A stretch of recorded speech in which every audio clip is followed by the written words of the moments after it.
Bak oğlum bak.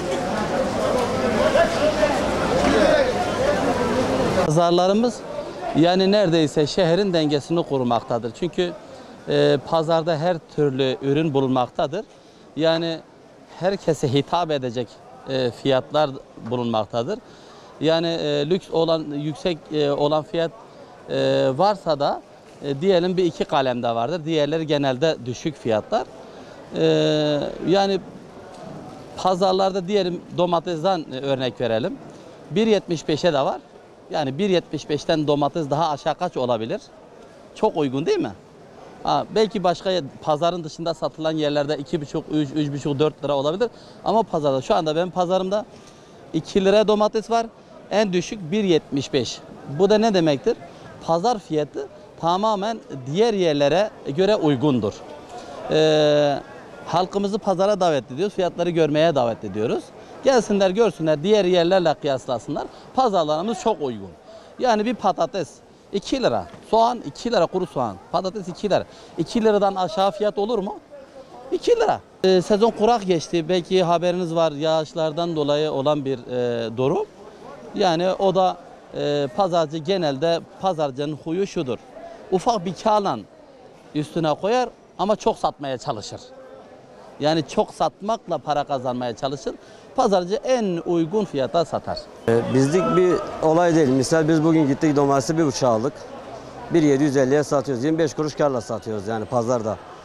Bazen misal bu sene patlıcan olsun, biber olsun, salatalık olsun. Özellikle meyve çok yüksek, aşırı yüksek. Yani getirip biz 50 kuruş 1 lira karla satıyoruz. Milletin alım gücü hiç yok. Diğer senelere göre de işler baya düşük. Adam geçen senelerde 5-6 kilo alacağına bu sene 1 kilo, 1,5 kilo, en fazla 2 kilo. Yani 2 kilo patlıcan bugün 10 lira. 2 kilo kabak bugün 14-15 lira. Yani bugün şeftali kilosu 10 lira olmuş. Üzüm 7-8 lira olmuş. Yani gerçekten halda çok yüksek. Fiyatlar aşırı yüksek. Bizde bir bağlantısı yok zaten. Yani milletin alım gücü hiç yok. Bu sene gerçekten fiyatlar tavan yapmış durumda şu an. Bu satışlarınızı da etkiliyor değil mi? Kat etkiliyor. Bugün mesela ben bağcanı 3 şey almışım 4 liraya satıyorum. Yani 50 kuruş zaten bunun masrafı fazlasıyla var yani. Poşet parası olmuş 14-15 lira. Mazot parası olmuş 8-9 lira. Yani bizim karımız hep düşüyor ama fiyatlar hep yüksek. Gerçekten fiyatlar zaten yüksek.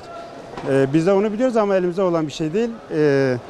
Bir de şunu söyleyeyim, yani bunun kilosu 15 milyon olsa bizim yani 50 kuruş 75 kuruş bir kar payımız var.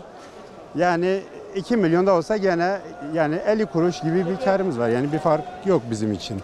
Ama vatandaş için tabii ki üzücü bir durum. Yani yüksektir. Hakikaten her şey çok yüksek. Mesela müşteri geliyor, benden poşet istiyor. Mesela şeftali alıyor 50 milyon tutuyor yani 30 milyon tutuyor. Bu bir çeşittir yani, her çeşitten bu kadar düşünürsen yani çok yüksek rakamlar çıkıyor ortaya. Tabii ki yüksek buluyor, biz de yüksek buluyoruz yani. Fiyatlar bayağı yüksek. Bugün yani domates harici yani 5 milyon, 6 milyon, 10 milyonun altında bir şey yok. Hele özellikle muz. Kilosu 13 milyon, 13 milyona da para kazanmıyor. Yani yerinde kilosu 12 milyon, 12,5 milyon. En düşük 11,75. Fiyatlar yüksek olunca satışlarınızı olumsuz etkiliyor mu? Tabii ki etkiliyor. Tabii ki etkiliyor. Mesela şu an ucuzsa ben bir ton satacağıma 2 satarım. Ama şöyleyse akşama kadar 200 kilo, 300 kilo mal satıyoruz. Yani durum budur. Herhangi bizden alakalı bir fiyat yükselliği yoktur yani. Halda şimdi tek bir sandık almaya gidersen 1600-1500 arası hiç aşağı yoktur yani. Biz toptancı olduğumuz için yani zorla 1350-1400'e domates alıyoruz. Yeter burada maliyeti zaten 1500 oluyor. 1750 25 kuruşa domates satıyoruz. Meyve sebzeler yani halin içinde iyisini eğer getirirse biz burada satamayız. Halda biber 4 milyondan aşağı yok. Evet, 4 milyondan aşağı yok. Biz şu anda burada 4 milyona biber satıyoruz. Müşteriler diyor ki yani bu biberler güzel, iyisi 4 milyon halda. 4 milyon halda satıyor yani. Yüksek olunca alışverişi yani çok az oluyor. Yani bazı bayanlar gelip de 1,5 milyona biber alıyor. Hatta 1 milyona alanlar var. Kesinlikle yani Yüksek olunca hiç yapamıyoruz. Müşterinin alım gücü yok. Olmayınca yani yarı yarı düşüyor. Örnek şu kavun geçen sene ben sattığım için biliyorum 2,5 liraydı. En düşük, en yüksek 2,5 liraydı. Şu an 4 lira, 4,5 lira, 5 lira yakın gidiyor yani şu kavun yani ben örnek vereyim size. Mesela şu armuttur geçen sene 6 liraydı, 5 liraydı. Şu an 7,5-8 lira en düşüğü bak diyorum. Üzümler geçen sene 6 liraydı, 5 liraydı. Şu an 8 liraya gidiyor, 7,5 liraya gidiyor. Müşteri alamıyor. 2 kilo, 3 kilo alacağına 1,5 kilo alabiliyor. Müşteri de haklı yani. Müşterinin alım gücü yok. Yani Allah yardım etsin. Gerçekten çok zor durumdayız. Poşetin kilosu olmuş bugün 15 lira abi. 15 lira poşet. Günlük en az haftalık biz en az 1 milyar yakın biz poşet parasını veriyoruz. 600-700 lira mesela büyük tezgahlarımız var. 600-700 lira poşet parasını verdiğini oluyor. Mesela işçidir bunu ne bileyim yani maliyetimiz çok yani mesela. Mazottur her şey. Her şey çok yüksek. Özellikle bu sene her şey çok yüksek. Mesela her şey yüksek. Mesela tek meyve sebze değil abi. Sıkıntı yok fakat problem marketlerde, özellikle zincir marketlerde.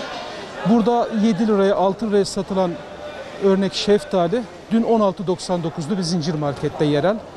Oralarda ciddi fiyat farkı var ama pazardaki fiyatlar ortalamaya göre çok iyi. Marketler ciddi anlamda farklı ve çok acilen denetlenmesi gerekiyor. Normal ya. İnsanlar bu kadar emek veriyorlar ona. Değil mi? Normal. Pazarda olmasa bu marketçiler daha da fiyatı şişirirler.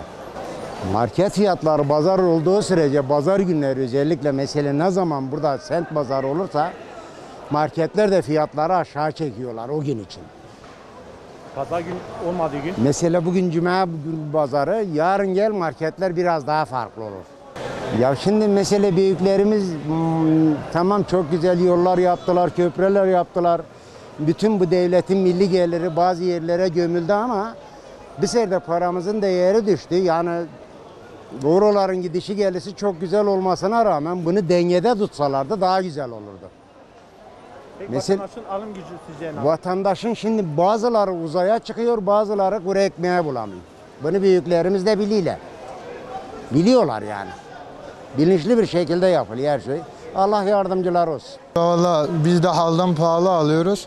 Kalitesine göre değişiyor. Mesela ucuz mallar da var ama içinde ezik çürük olduğu için o da diğer şeylere göre daha ucuz oluyor. Kaliteli mal aldığın zaman da fiyatı yüksek oluyor. O yüzden mesela fiyatlar da yüksek olduğu için de müşteri çekiniyor almaya. Alım gücü de zor olduğu için o yüzden fazla alamıyorlar. Mesela geçen senelere göre yarı yarıya sebze meyvelerde düşüş oldu satışlarımızda.